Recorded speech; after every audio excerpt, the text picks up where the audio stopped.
مباراة النادي الأهلي والاتحاد السكندري امبارح اللي انتهت بفوز النادي الأهلي 3-0. أكتر مباراة تسببت في إثارة الجدل من أول ما الدوري ابتدى.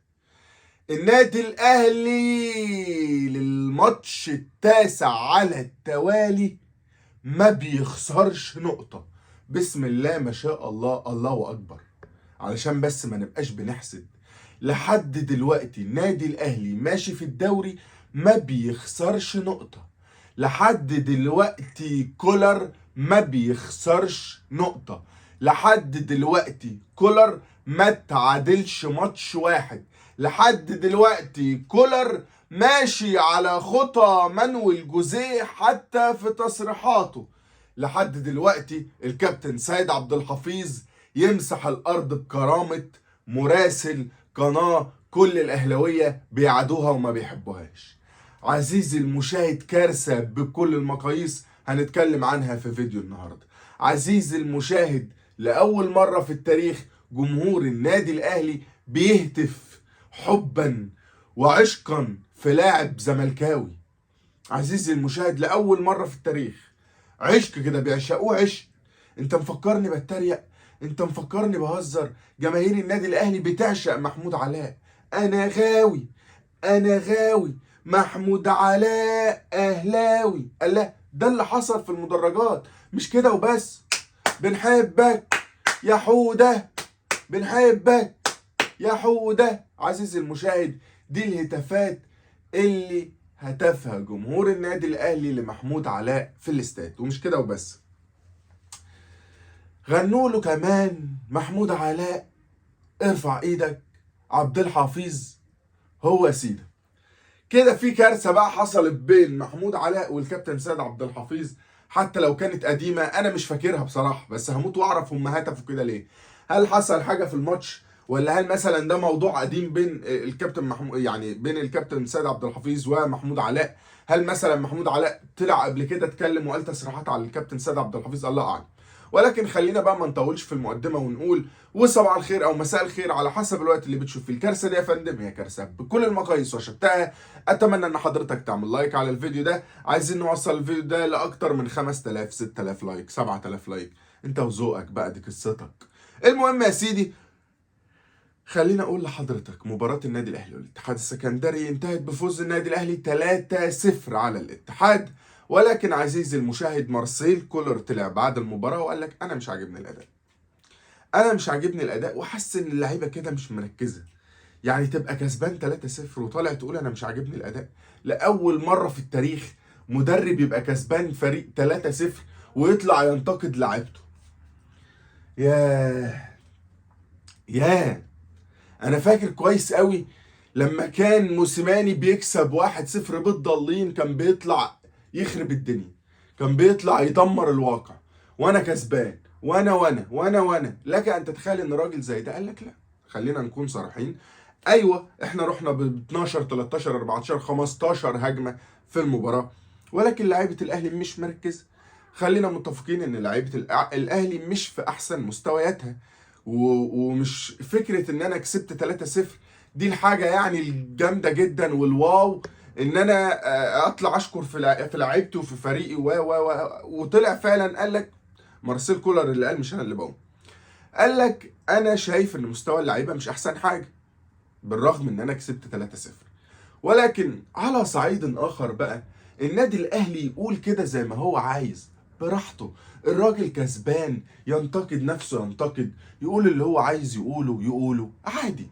انما الكابتن سيد عبد الحفيظ في المؤتمر الصحفي بعد المباراة يطلع مراسل قنوات اون سبورت، القناة اللي جماهير النادي الاهلي كلها ما بتحبهاش، القناة حرفيا اللي جماهير النادي الاهلي كلها نفسها تقطعها.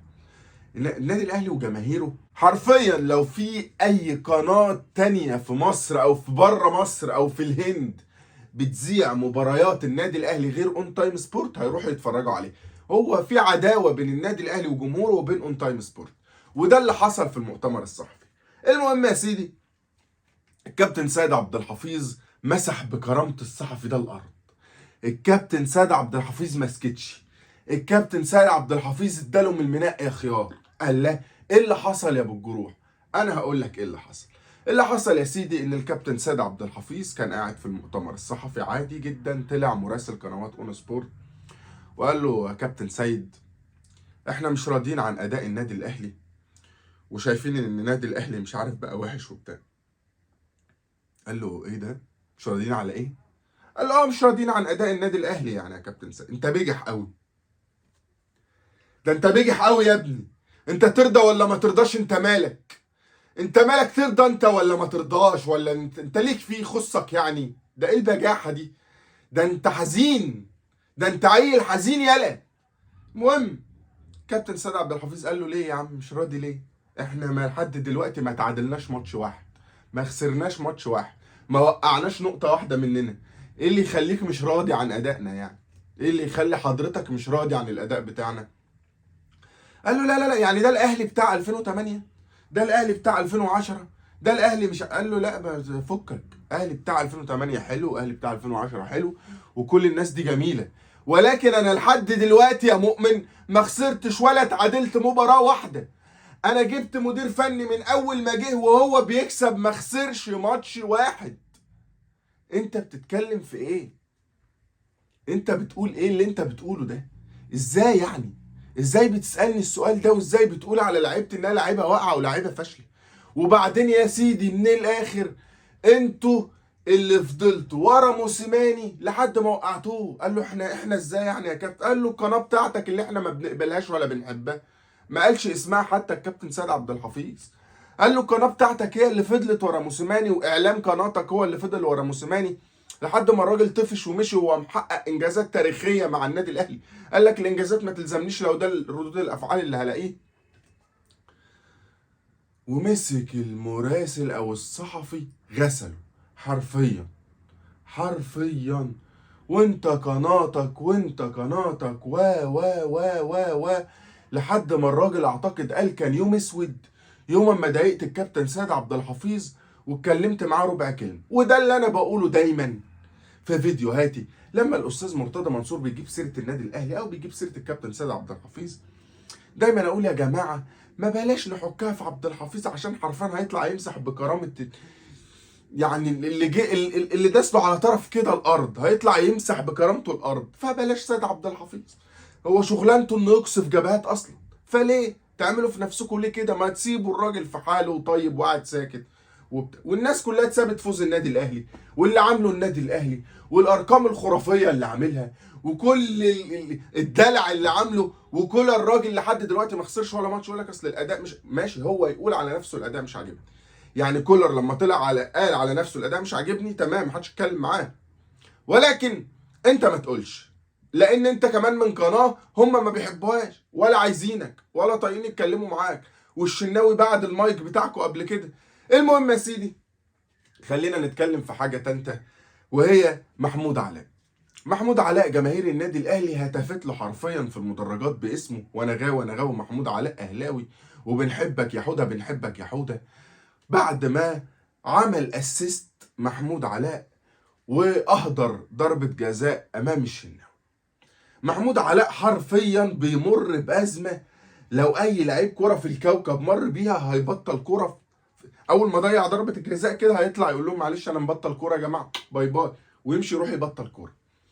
ولكن ده ذنب حارس مرمى نادي طنطا. فاكرين لما محمود علاء عمل له كده بعد ضربة الجزاء واتريق عليه، والراجل يعني كان غلبان والماتش كان سهل جدا؟ ادي جزات اللي يجي على الغلبان يا حوده. ربنا بيخلص حق ناس من ناس يا حوده، انت مفكرها سايبه؟ ولكن يا سيدي اللهم لا شمات، احنا مش شمتانين في حد. عزيزي المشاهد، على فكرة انا مش شمتان فعلا في محمود علاء، وفي ناس كتير جدا بتحفل لمجرد الهزار والضحك ومش شمتانة فعلا في محمود علاء. واكبر دليل على كده ان في ناس كتير جدا امبارح قالت: يا جماعه خلاص كفايه لحد كده، الراجل هيبطل كوره. ولكن حرفيا انا الحاجه الوحيده اللي مفرحاني مش مخلياني شمتان انه حارس مرمى نادي طنطا دلوقتي اللي اتريق عليه محمود علاء قاعد يا اخي زمانه مرتاح نفسيا، زمانه مرضي بعد الاحراج والكسفه اللي تسبب فيها محمود علاء للراجل ده. المهم يا سيدي، زي ما حكيت لحضرتك كده في فيديو النهارده ملخصا لما حدث بعد مباراة الاهلي والاتحاد السكندري، حدث كوارث زي ما قلت لحضرتك. الكابتن سيد عبد الحفيظ طلع كان هياكل الصحفي بتاع اون سبورت ومن حقه ياكله، وحصل حاجات كتير جدا، واتكلمنا عن ما حدث لمحمود علاء، واتكلمنا عن تصريحات كولر اللي طلع اتكلم وقال لك انا مش عاجبني اداء الفريق وغير كده وكده. خليني اقول لحضرتك ان كولر مشروع مدرب مانويل جوزيه جديد، مشروع مانويل جوزيه جديد، زي ما كان فايلر كده مشروع مانويل جوزيه جديد، وكان فعلا مشروع مانويل جوزيه. فهنشوف ايام جايه مش طبيعيه مع النادي الاهلي، ربنا يستر على اللي جاي، محدش في الدوري هيشمها تاني، محدش في مصر هيشمها تاني. لحد هنا نكون وصلنا لنهايه الفيديو بتاع النهارده. لو لسه بتتفرج لحد دلوقتي يا ريت تعمل لايك، تكتب كومنت رايك، تعمل اشتراك لو دي اول مره بتتفرج عليا فيها. بس اسيبك، كان معكم محمد الجرحي، تصبحوا على الف خير.